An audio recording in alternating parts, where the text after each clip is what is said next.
বিএনপির ভারপ্রাপ্ত চেয়ারম্যান তারেক রহমান দীর্ঘ ১৯ বছর পর আগামী রোববার বগুড়া সফরে যাচ্ছেন। ঢাকার বাইরে এটিই তার প্রথম সফর। রোববার রাতে বগুড়ার বিএনপির নেতৃবৃন্দ এ তথ্য নিশ্চিত করেন।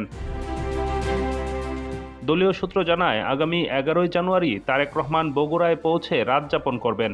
পরদিন ১২ জানুয়ারি সকাল ১০টায় বগুড়া শহরের আলতাফুন্নেসা খেলার মাঠে তার মা ও সাবেক প্রধানমন্ত্রী বেগম খালেদা জিয়ার আত্মার মাগফেরাত কামনায় আয়োজিত গণদোয়ায় অংশ নেওয়ার কথা রয়েছে।